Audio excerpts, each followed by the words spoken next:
Okay, so we are talking today. I'm Sara. I'm from EverydayFamily.com. We're a pregnancy and parenting website. Okay. And I'd love for you to introduce yourself to our members, Wendy. Sure.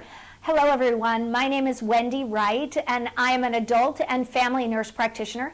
I've been in practice for approximately 25 years, and I own 2 family practices in New Hampshire where I treat up to 6,000 patients, about 2,000 of which are children, which means head lice today is a timely topic for me, and it's one that I deal with all the time. Wonderful. Well, not so wonderful if you're the one dealing with head lice. I've got 3 school-age kids, and so we've definitely had our own run-ins with that. But I'm really looking forward to hearing more from you about dealing with this and the best steps to take. So can you tell us, when you find out that there's lice in your kid's school or that actually your kid is the one that's affected, what's the first thing parents should do? Well, I don't know how you felt, Sara, when you got that phone call, but I certainly was not happy. I wanted to run away, right? As I'm sure you do. If you have 3 kids and you have to treat them. But you know what parents need to know is this is so very common, and that 6 to 12 million kids are infested with head lice every year. Most of them are school age, which is your age of your children. So it's a very common parasitic infection. But what I really want our readers and our folks to know, and our listeners today, is I want them to know that they should call their healthcare provider. Because if they go out onto the internet and they search out head lice, there are so many websites that provide inaccurate information on the treatment of head lice that parents end up spending a lot of time treating their kids and using medicines that may not be safe or treatments that may not be efficacious. And you're a working mom, you get it. The last thing we want to be doing is spending weeks on end trying to get rid of our kids' head lice. Absolutely, absolutely. So in addition to talking to the doctor about treatments,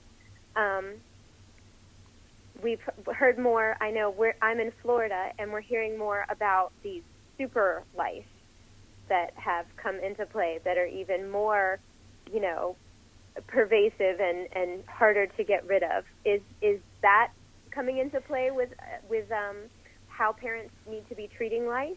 I think it's a really big issue, and so let's talk a little bit about that. You're no different in Florida than we are in New Hampshire. These super lice, as you see in the media, are really nothing more than lice that have actually mutated and have become resistant. Now, most of them have become resistant to the over-the-counter products. And so this is a big takeaway message for parents, is that it basically means that the over-the-counter products don't work nearly as well as they did 20 or 30 years ago. Now, I as a healthcare provider have known about this for years, so this is nothing new to me, and I don't panic about it.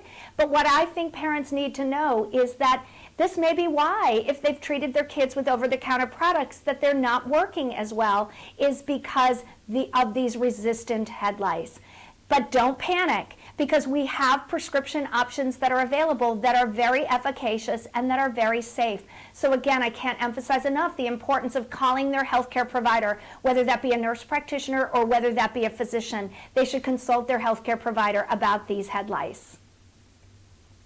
That's great advice. I have to say that the first time we experienced head lice, we tried over-the-counter treatments for my daughter, and it didn't work.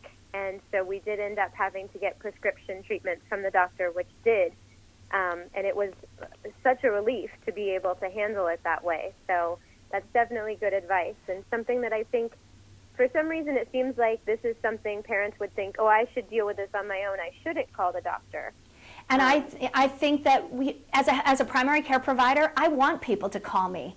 Time, money is often spent on treatments that may not work. So it's okay for people to try an over-the-counter product first, but if it doesn't work, please, I want our listeners today to really call us, because we can offer people treatment options, and you probably could have saved yourself a lot of time and a lot of aggravation, I'm sure. It sounds like you've lived exactly what I'm here to talk with you about today.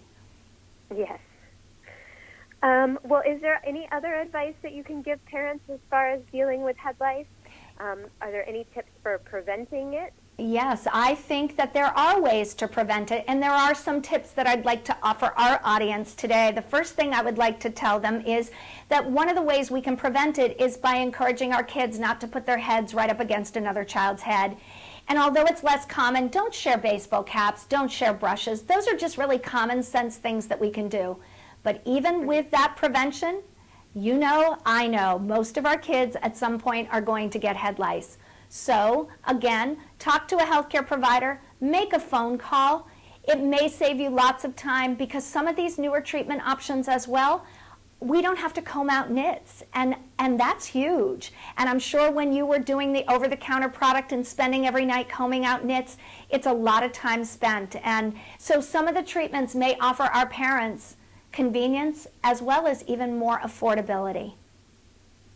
Well, that is great news because it definitely is a time-consuming process trying to handle that. It definitely is. Thank you so much for sharing that information with us. And thank you so much. I really appreciate your time. Have a wonderful day, Wendy. You too. Thank you, Sara. Thank you. Goodbye.